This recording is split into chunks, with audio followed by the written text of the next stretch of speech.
there, and welcome to my channel Candlelight Classics. My name is Dee, and I am so happy that you've taken the time to listen to another story narrated by me. Today I will be reading a short story by a wonderful writer called Kate Chopin. She was an American short story and novel writer based in Louisiana, with many of her stories based in the famous bayou. Chopin's most common themes were those of myths and presumptions relating to marriage, relationships, and female sexuality during her era. Within a decade of her death, she was already being recognized as one of the leading writers of her time. Chopin was undoubtedly a woman of superb intellect and talent, which is why I wanted to share her stories with you. This is one of two stories by Chopin that I'll be sharing for now, with this one intriguingly titled The Kiss. I do hope you will enjoy listening to this short story by Kate Chopin as much as I enjoyed narrating it here for you. So sit back, relax, and enjoy the splendid writing of Kate Chopin. And once again, welcome to Candlelight Classics. Thank you. The Kiss. It was still quite light out of doors, but inside, with the curtains drawn and the smouldering fire sending out a dim, uncertain glow, the room was full of deep shadows. Brantain sat in one of these shadows. It had overtaken him, and he did not mind. The obscurity lent him courage to keep his eyes fastened as ardently as he liked upon the girl who sat in the firelight. She was very handsome, with a certain fine, rich coloring that belongs to the healthy brune type. She was quite composed as she idly stroked the satiny coat of the cat that lay curled in her lap, and she occasionally sent a slow glance into the shadow where her companion sat. They were talking low, of indifferent things which plainly were not the things that occupied their thoughts. She knew that he loved her, a frank, blustering fellow, without guile enough to conceal his feelings, and no desire to do so. For 2 weeks past, he had sought her society eagerly and persistently. She was confidently waiting for him to declare himself, and she meant to accept him. The rather insignificant and unattractive Brantain was enormously rich, and she liked and required the entourage which wealth would give her. During one of the pauses between their talk of the last tea and the next reception, the door opened and a young man entered whom Brantain knew quite well. The girl turned her face toward him.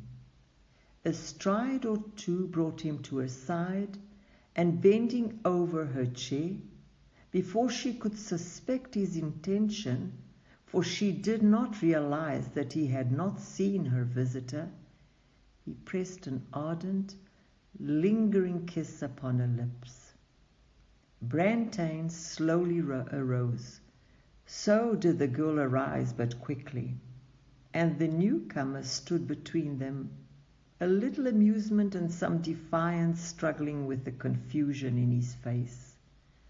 "I believe," stammered Brantain, I see that I've stayed too long. I had no idea, that is.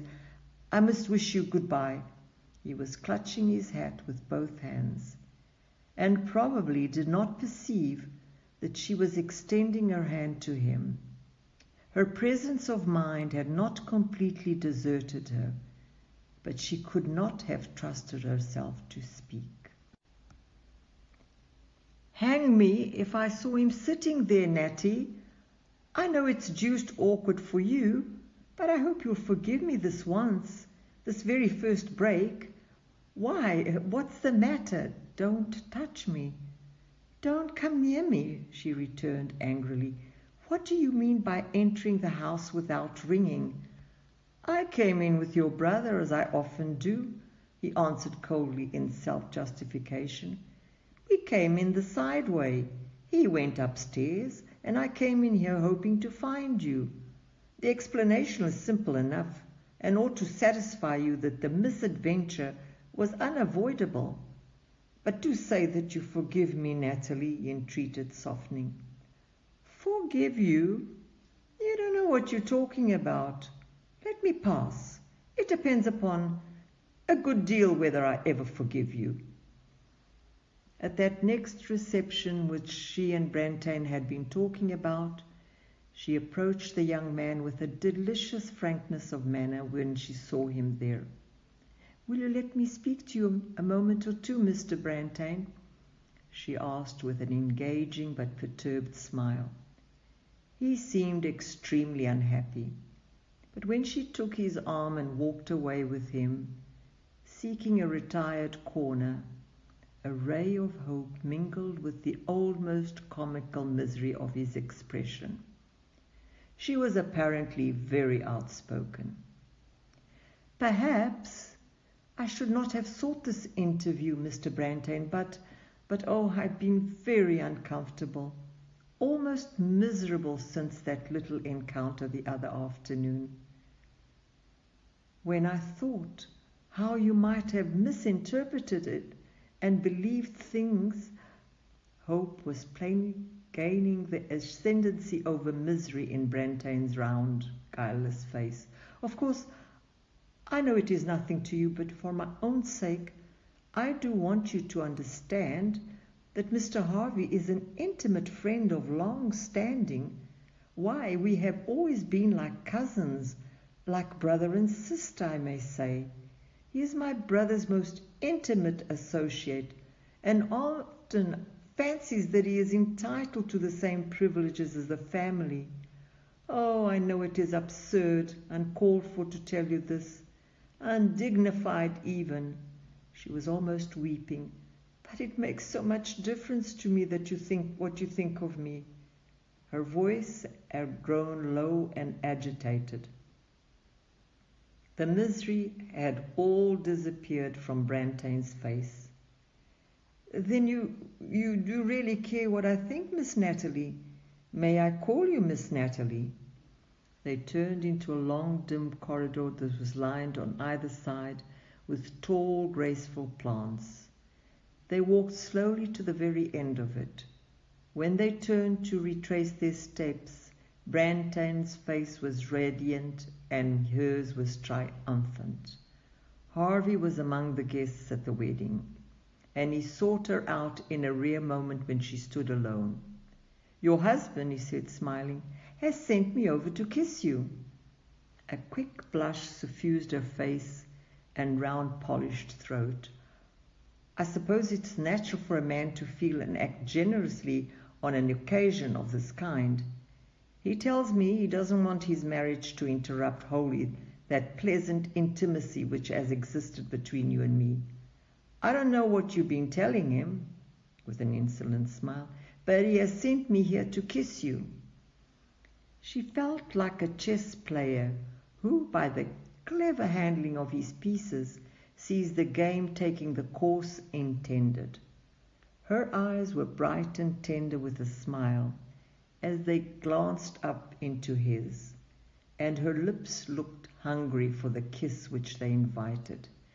But you know, he went on quietly, I didn't tell him so. It would have seemed ungrateful. But I can tell you, I've stopped kissing women. It's dangerous. Well, she had Brantain and his million left. A person can't have everything in this world, and it was a little unreasonable of her to expect it.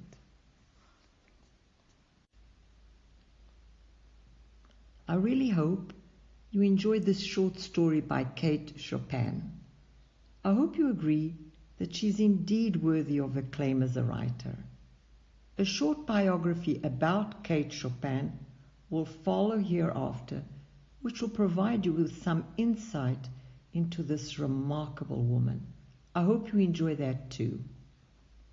Don't forget that there's another short story by Kate Chopin also available on this channel, so listen to that one too when you're in the mood. Please kindly subscribe to my channel if you haven't already done so. I'd really appreciate that. And please also like this video. All positive reviews, likes and subscriptions are always welcome. Thank you once again for having joined me for this story. Please come back again next week for more short stories here on Candlelight Classics. Goodbye, or rather, until the next time. Thank you.